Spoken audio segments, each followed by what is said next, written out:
La naissance est une mort parce que l'incarnation est douloureuse. L'incarnation est douloureuse parce que nous quittons cette source d'amour et de lumière. Rentrer dans un corps, c'est rentrer dans un espace qui est limité. Et dans cet espace limité, nous arrivons, en fait, c'est là où est la mort. Et entrer dans ce corps demande beaucoup de courage.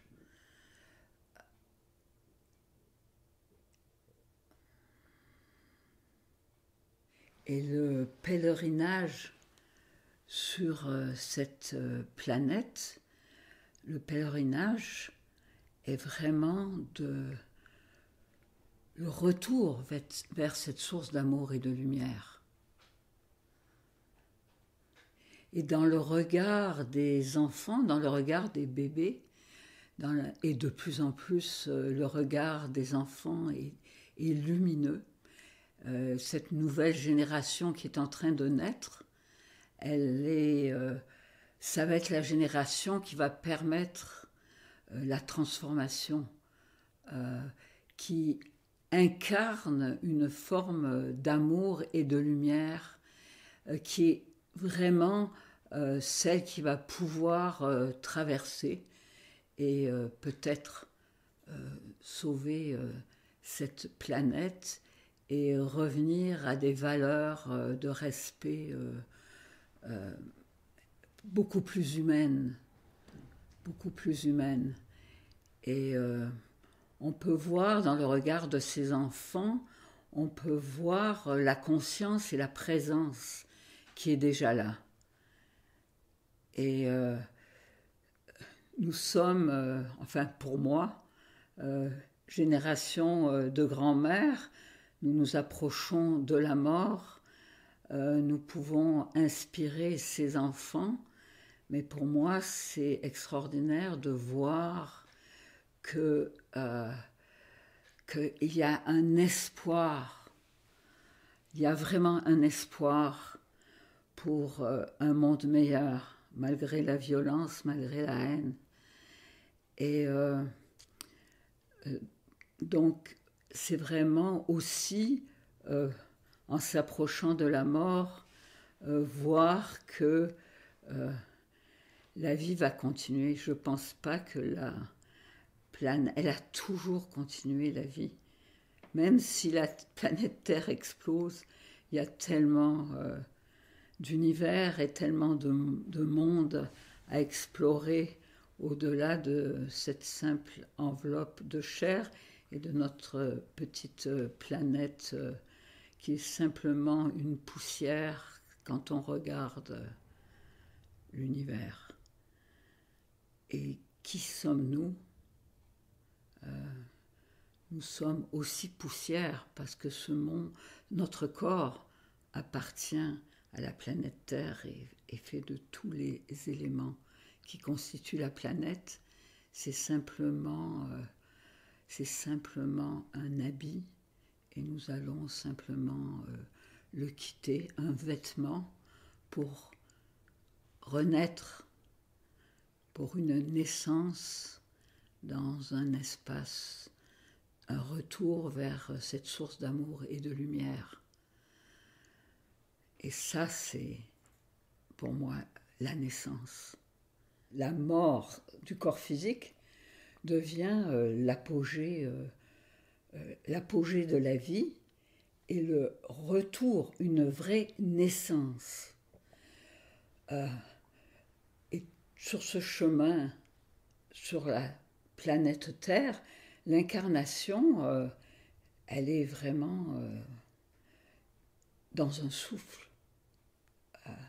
Simplement une inspiration quand je viens au monde et une expiration lorsque je pars. C'est un envol.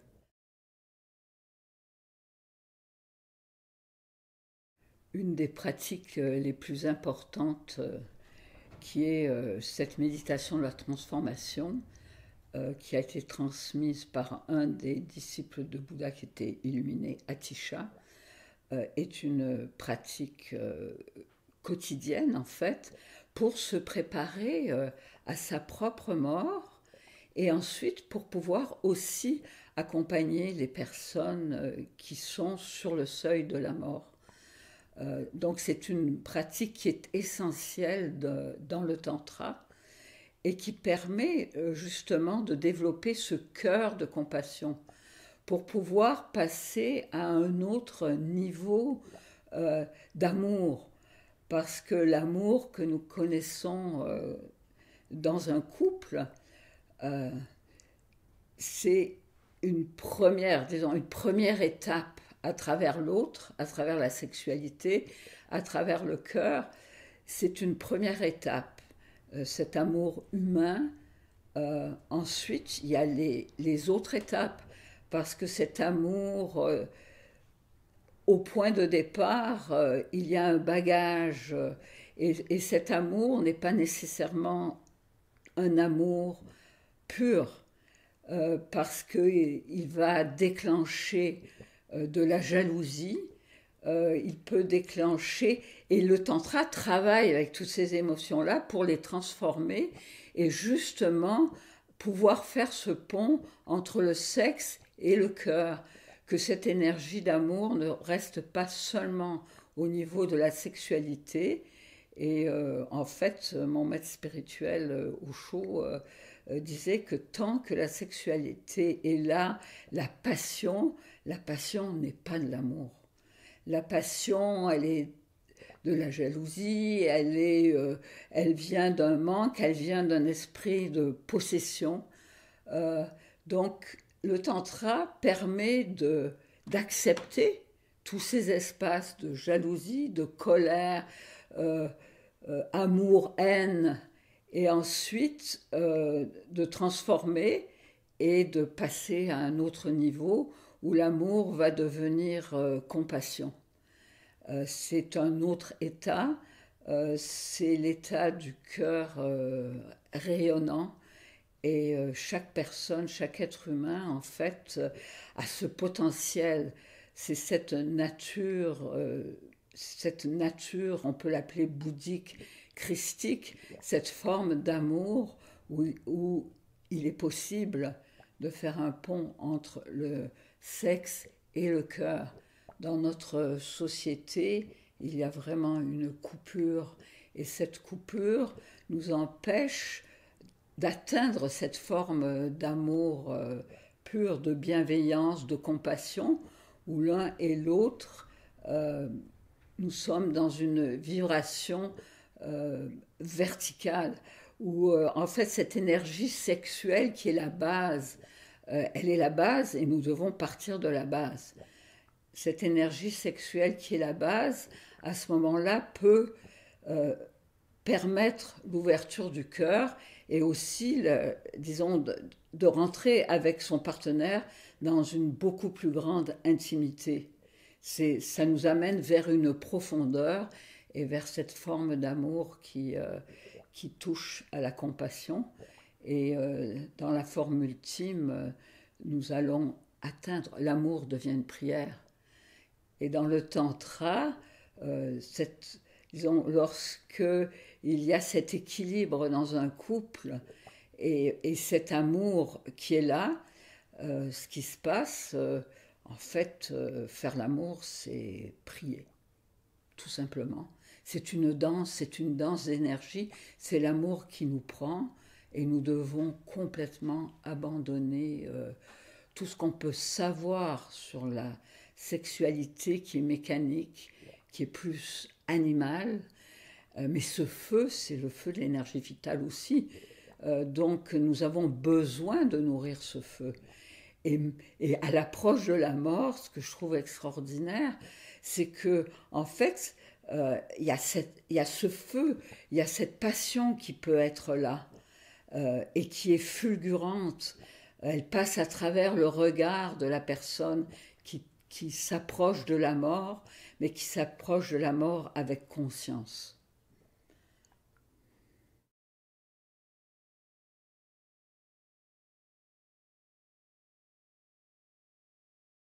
Dans le quotidien, nous avons accepté le changement, nous avons à apprendre l'impermanence. À chaque instant, à chaque respiration, nous pouvons mourir et naître. Ça dépend de nous. Et nous apprenons la flexibilité. Et c'est vrai, il y a des morts à vivre au quotidien. Et accepter ces morts, accepter ces crises, les vivre, euh, les vivre, c'est comme cela que nous apprenons à aller vers la conscience et que nous apprenons à nous détacher, à devenir témoins et que nous acquérons peut-être un peu de sagesse avant de quitter la planète. Euh, et toutes ces crises, et actuellement, il y a un mouvement de transformation tellement rapide, il y a une accélération qui nous met dans des crises de transformation. Je sais qu'il y a seulement 10 ans, 15 ans, euh, nous avions besoin d'ouvrir. Nous avions besoin d'ouvrir. Et maintenant, je dois dire, dans les rencontres que je peux faire, euh, il y a un éclatement et nous avons besoin de revenir vers le centre. Il n'y a plus, disons, c'est plus nécessaire de forcer parce que la vie nous amène dans des espaces tellement difficiles, je dirais des tsunamis émotionnels, des séparations, des deuils. C'est vraiment accéléré actuellement et cela permet, l'ouverture est faite à travers le cœur est brisé. Nous avons besoin de nous agenouiller et d'accepter, de poser notre tête sur la terre, de demander et de sortir de cette arrogance qui nous rend tout puissants et de sentir notre impuissance. Parce qu'il n'y a pas de contrôle. La vie, nous ne pouvons pas contrôler la vie. Et nous sommes en train d'apprendre que nous ne pouvons pas la contrôler. Quoi faire que d'accepter ce qui est en train de, disons, toutes ces espaces de crise, de mort, de séparation, toutes ces émotions qui nous entraînent, mais on peut aussi se laisser complètement dévorer, dévorer et complètement, disons, nous prendre dans la peur, être complètement à la périphérie, là où les vagues, là où il y a le tsunami, mais c'est le moment vraiment d'entrer dans la profondeur, d'aller vers le centre, parce que en dessous des vagues, c'est le silence, c'est la paix. En dessous des vagues, tout est immobile. C'est la profondeur, c'est l'abîme, c'est la noirceur. Et cette noirceur est réparatrice. Nous avons besoin de nous déposer à l'intérieur et d'apprivoiser et de cette noirceur, cette profondeur. Et nous avons très peur d'entrer à l'intérieur. Parce que bien sûr, nous aurons à franchir toutes ces étapes. Il y a toujours, disons, des dragons ou des démons et nos propres démons intérieurs, nos propres peurs, avant d'atteindre ce centre où nous pouvons simplement être témoins et être dans le silence et complètement déposés dans notre sanctuaire, là où est cette nature, notre vraie nature de lumière. Et ça ne dépend pas d'aucune religion. Chaque être humain a ce potentiel de trouver ce centre qui est, pour moi, là où est toute la guérison, parce que tout le reste, la psychologie, nos humeurs, nos émotions, appartiennent à la périphérie.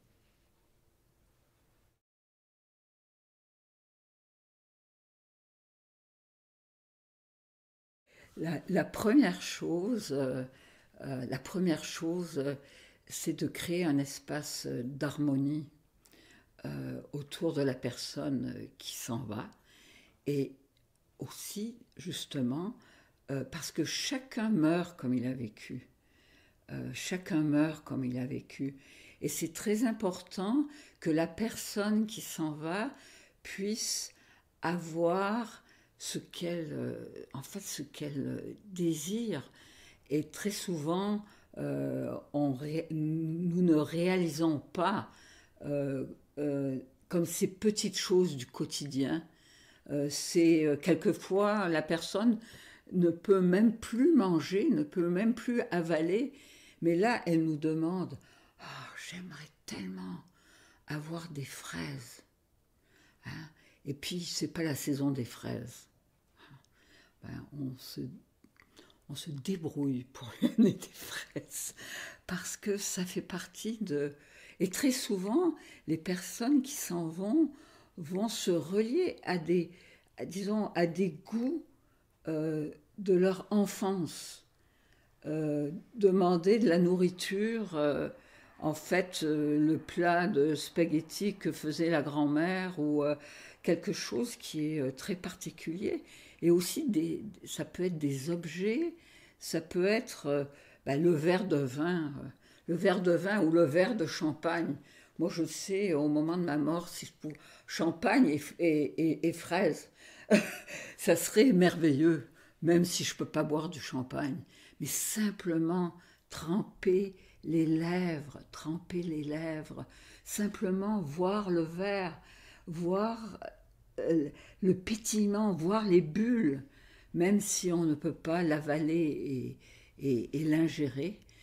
Euh, Trinquer avec la personne qui est en train de mourir, hein, avec ceux qui l'accompagnent, que ce soit les enfants, c'est très très très important. Et très souvent, la souffrance vient en fait euh, euh, du fait que la personne n'arrive pas à partir de son corps, même si le corps est complètement... et elle est prête, mais parce qu'il lui manque quelque chose. Et quelquefois, quand elle l'exprime, quelquefois c'est simplement un enfant ou une autre personne où elle a besoin de dire un mot, et quel est l'espace. Pour moi, la mort, c'est de donner l'espace et de créer un espace d'harmonie où la personne puisse partir euh, satisfaite, parce que ça n'est pas facile de mourir. Ça n'est pas facile de mourir. Il y a des morts qui sont simples et faciles, après une vie bien remplie, mais ça n'est pas facile de mourir. Donc comment créer cet espace? Et très souvent, lorsque la personne est inconsciente, parce que inconsciente, c'est-à-dire qu'elle est dans le coma et qu'elle est même branchée sur des machines, il faut faire très attention. Parce que quand la personne est encore là dans son corps, elle entend. Et donc, si on commence à se disputer pour l'héritage, à se chamailler parce que, pour toutes sortes de raisons, entre frères, sœurs, euh, ça crée un espace qui est extrêmement douloureux, parce qu'on pense que la personne n'entend rien, mais elle entend. Alors, tout cela, faites-le. Il faut le faire à l'extérieur, mais jamais dans l'espace où la personne s'en va. Et si elle aimait certaines musiques ou si elle aimait, il faut prendre soin de ses dernières, disons, de ses goûts. Et même si ça paraît complètement farfelu. Actuellement, dans notre société, nous ne prenons pas soin de la mort. Nous ne savons pas. Euh, Soit la mort, même dans les centres de soins palliatifs qui sont les plus avancés, et puis j'ai eu enfin, à vraiment accompagner dans ces... la mort reste... moi, ce qui me dérange, c'est qu'elle ne fait pas de bruit. La mort est étouffée. On ne peut pas vraiment, il faut faire attention, la musique, pas pleurer trop fort, pas déranger. Et moi, cette mort étouffée, elle me fatigue. Parce que, bon, quelquefois, bah, c'est nécessaire de crier, c'est nécessaire de... c'est pas facile. Et donc, toute cette mort qui est calme, étouffée, euh, on peut même pas allumer une chandelle, c'est des fausses chandelles. On peut pas jouer avec un tambour parce que ça fait trop de bruit, il faut pas déranger les autres. Alors, pour moi, c'est pas une façon. Même si on dit ah c'est merveilleux de mourir comme ça, non. Je préfère entendre les agonies. Pour moi, c'est beaucoup plus vivant. Et parce que c'est un passage et que nous pouvons accompagner ce passage tel qu'il est. Comment accompagner quelqu'un qui agonise? Et il y a tellement de peur et d'anxiété dans notre société face à la mort parce que nous ne savons plus comment mourir. Nous ne savons plus. Euh, la mort a été reléguée aux oubliettes, donc on doit mourir ailleurs que chez soi.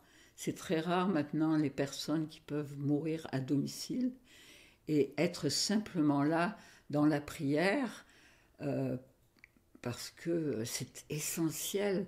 Je ne vois pas comment, comme même dans les centres, très vite, la personne est enlevée, il y a, disons, un mouroir, une salle, mais c'est pour qu'on puisse venir très vite prendre le corps. Et très souvent, on prend pas, il n'y a pas de veillée de prière, mais pour moi, c'est aberrant de ne pas pouvoir prier. J'ai connu ces veillées où le corps restait à la maison au moins 3 jours, et tout le monde était dans la prière. Et il me semble que c'est essentiel de prendre soin de la mort et puis de prendre soin du corps de la personne qui meurt, de l'habiller, de faire la toilette funéraire, parce que ça permet vraiment de vivre le deuil. Et effectivement, dans le tantra, en fait, dans beaucoup de traditions, euh, en fait, on attend, le corps attend. Normalement, il ne devrait pas être déplacé avant 5 jours. Et, euh, et j'ai vu finalement des personnes qui ont dû passer à travers la mort et qui souhaitaient que ça soit comme ça, mais c'est impossible également dans notre société. On va éviscérer la personne, on ne peut pas garder quelqu'un, il y a des nouvelles, il y a des lois, on ne peut pas garder quelqu'un. Et j'ai vu des personnes qui souhaitaient vraiment ne pas être dérangées, et bien simplement mourir dans leur lit, seuls, et on retrouve le corps 5 jours plus tard. Et tout le monde est atterré parce qu'on retrouve le corps 5 jours plus tard, mais, euh, mais je sais que c'était le désir de la personne, et pour moi, ça me fait... C'est extraordinaire. Il ou elle a eu la chance de pouvoir mourir tranquille dans son lit et finalement d'avoir la sainte paix pendant 5 jours, parce qu'elle a eu le temps de se détacher de son corps. Alors, c'est tout à réviser. Nous avons besoin à réapprendre à prendre soin des morts. Et souvent, je pense, comme la crémation, on ne peut pas être là au moment de la crémation, en tout cas au Canada, non. C'est des fours fermés. La crémation se fait à l'électricité, c'est un choc de courant électrique qui fait que le corps tombe en cendres. Il n'y a même pas les flammes. Et donc on ne peut pas, comme en Inde ou d'autres traditions, puis il y a d'autres personnes qui sont dans différentes traditions, qui sont obligées de se conformer à cette loi. Il y a des choses qui doivent changer. Et je sais aussi que chez les Amérindiens, comme euh, en Perse, les corps peuvent être offerts euh, aux oiseaux ou aux rapaces. Quand il fait froid, ben, le corps reste là et puis la nature se nourrit autour. Mais là, je dis, les gens qui ont ces traditions-là, comment font-ils? Chacun a sa façon de faire. Et je pense que c'est à respecter. En fait, mentir à un mourant, euh, il me semble que c'est une grande trahison parce que être simplement dans la réalité, bon, on ne sait jamais le moment de la mort. Hein. Il y a des personnes qui sont sur leur lit de mort et qui peuvent revenir. J'en ai vu des miracles du genre et on ne sait pas pourquoi. Mais ça arrive.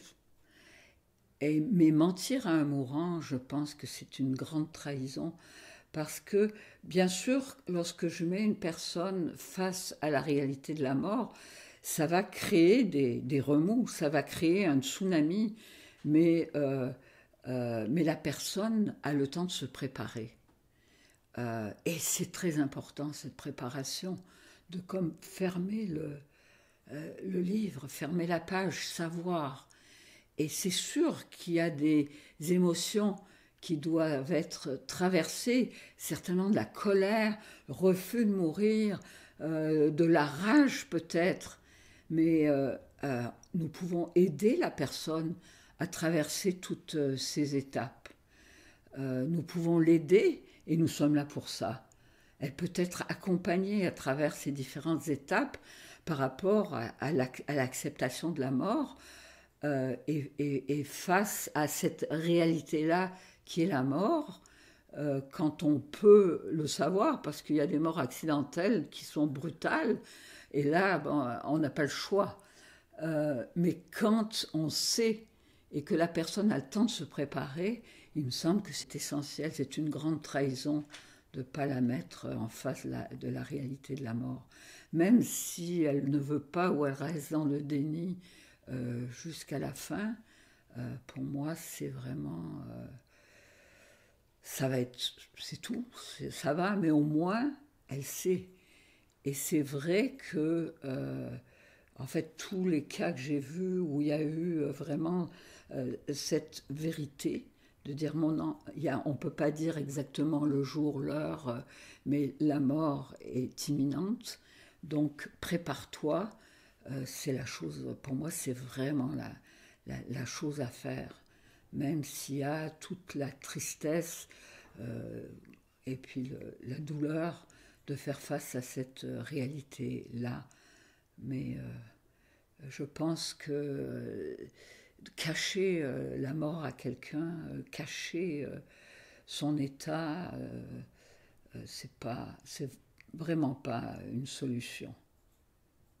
Cette fameuse méditation dont je parlais pour développer le cœur de compassion, euh, lorsque la personne, disons la personne est en bataille, je peux faire justement, c'est une bonne façon d'accompagner la personne dans le silence en faisant cette respiration. Et je dois dire, nous sommes interconnectés. Nous sommes vraiment interconnectés, les êtres humains.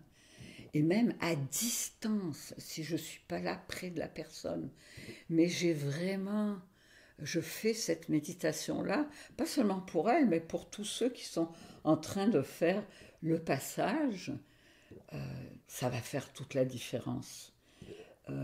Parce qu'en fait, souvent, c'est cette anxiété, c'est cette peur de la mort qui fait que c'est très difficile de mourir et que la mort peut être vraiment une agonie et qu'elle peut être une vraie bataille. Euh, mais simplement être là, dans notre cœur de compassion, euh, tendre une main, simplement être présent avec la personne, dans un regard, ça peut être dans un simple regard, ça va aider. Un toucher, ça va aider. Cette présence qu'on peut avoir dans notre centre, de simplement être là, humainement, humainement, dans le respect de ce qui se passe. Parce que la personne va avoir à traverser toute seule. C'est comme simplement accepter. euh, et oui, il peut y avoir de l'anxiété, et oui, il peut y avoir de la peur, mais nous pouvons aussi être là et simplement accompagner la peur et l'anxiété et simplement l'encourager à partir, d'aller vers la lumière. Et ce que je trouve dommage, c'est qu'il n'y a aucune préparation à la mort. Aucune préparation. Et en fait, peut-être, je me dis, ce qui a fait que, pour moi, où il y a disons, quelque chose d'aisé à accompagner la mort, c'est parce que j'ai fait cette expérience, d'ailleurs plusieurs fois, enfant, de, où j'ai touché à l'espace de la mort et NDE, et j'ai touché à cet espace. Donc, intérieurement, euh, je n'ai pas peur de la mort, de la souffrance, oui, mais intérieurement, euh, l'espace d'amour, de lumière, le retour à la source, juste de le sentir, de goûter, de savoir, simplement ça, c'est quelque chose qui se transmet énergétiquement et qui permet à la personne, c'est comme les bons gestes arrivent, les bons, qui permet à la personne de simplement se laisser aller. Et ce qui est très important au moment de la mort, c'est pas le moment d'essayer de la convertir à n'importe quelle religion.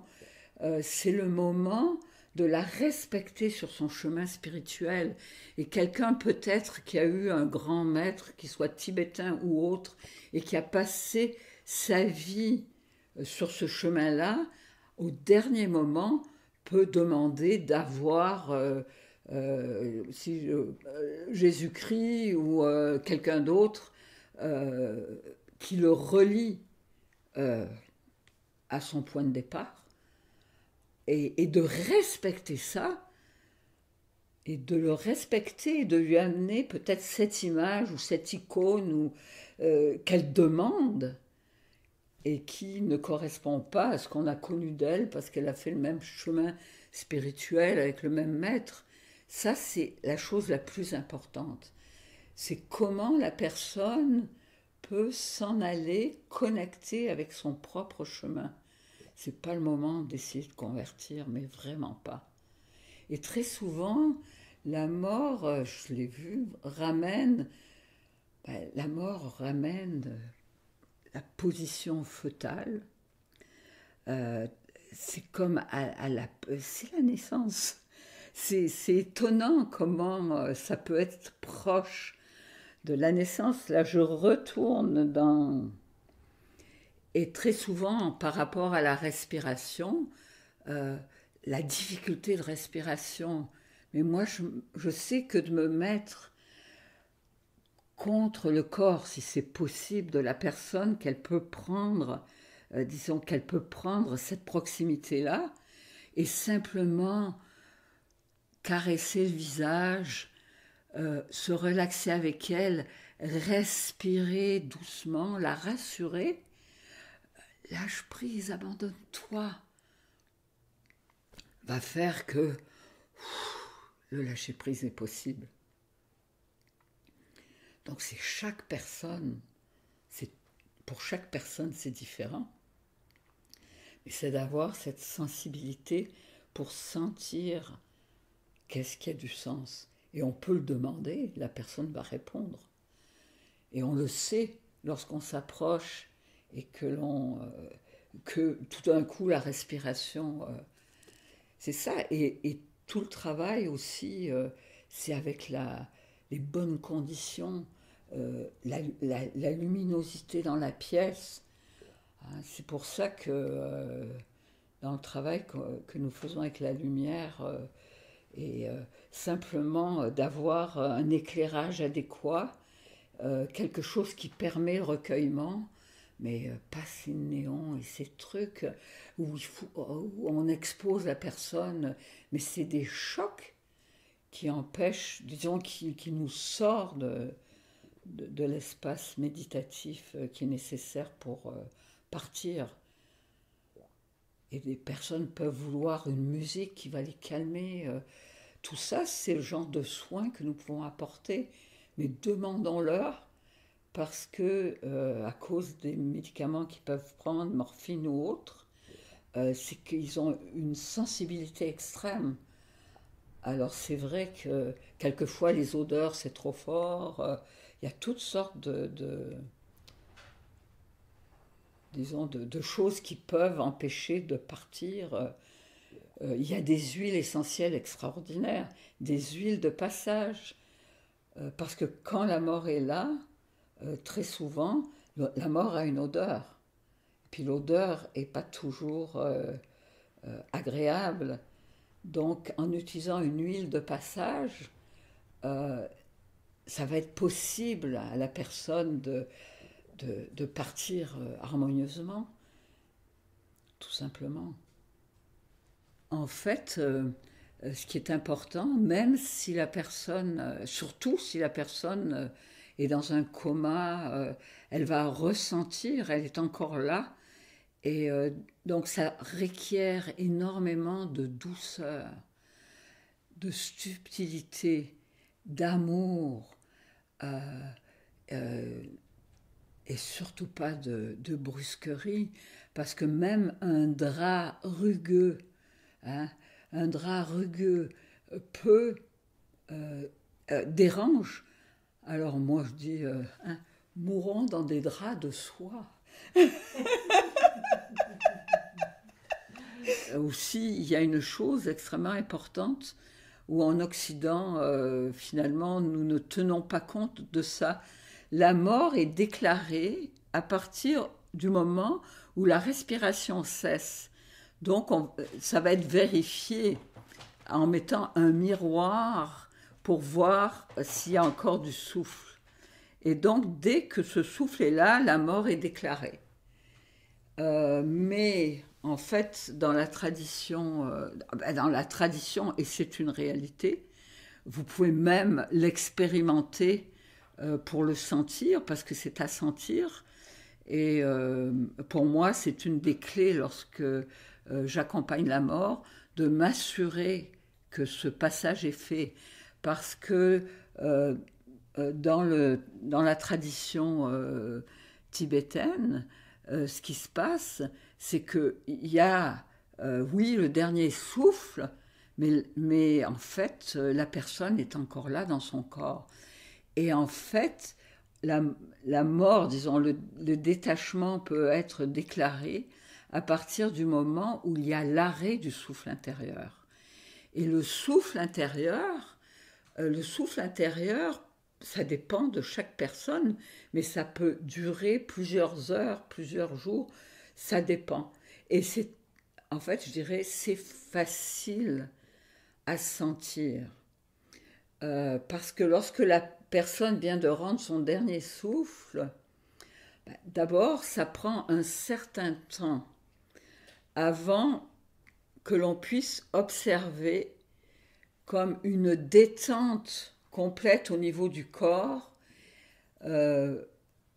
et un sourire, un relâchement total du visage et de voir que, bon, il y a un passage qui s'est fait. Mais ça ne veut pas dire que le dernier souffle est arrivé. Euh, La façon de le savoir est de simplement mettre la main sur le cœur de la personne, au milieu de la poitrine, je parle du centre du cœur. Il y a une chaleur qui est là. Il y a une chaleur. Et cette chaleur, si vraiment nous nous mettons à l'écoute, en résonance, cette chaleur va rester à un tel point que quelquefois on a l'impression que peut-être la personne a simplement fait, disons, comme des convulsions et que peut-être le cœur peut continuer à battre parce qu'on peut sentir un mouvement. Il y a quelque chose qui se passe dans la poitrine. Et en fait, petit à petit, lorsque il est possible de vérifier à différentes étapes, après plusieurs heures, après plusieurs... et on va sentir cette chaleur qui va diminuer, diminuer, et à un moment donné, c'est complètement froid. Et là, c'est le signe, et on sent plus comme si la poitrine va se remettre à respirer. Et là, on sait que le souffle intérieur est passé, que là vraiment la personne est sortie de son corps. Et je dois dire qu'il y a encore des attentes, il y a encore des choses à attendre. Et très souvent, les corps sont enlevés bien avant que cela arrive. C'est que l'on voit couler une larme qui sort de l'œil. Et là, ça peut prendre encore plus de temps. Et à ce moment-là, quand la larme sort, il y a cette détente du corps dans son entier. Et là, on sait que au moins, disons, le premier passage est fait. Et le corps, de la même façon, doit être respecté. La soie, la beauté, il y a un respect à avoir, il y a des prières, chacun prie à sa façon, et la prière, c'est quelque chose qui vient du cœur. Remerciement, aussi soin à la personne qui vient de partir. On peut lui remettre une rose, remettre quelque chose, être là et prendre soin avant que son corps soit enlevé. Parce que dans notre société, il est enlevé beaucoup trop vite. Même pour ceux qui sont autour, de façon à ce qu'il y ait le temps de pouvoir vivre le deuil.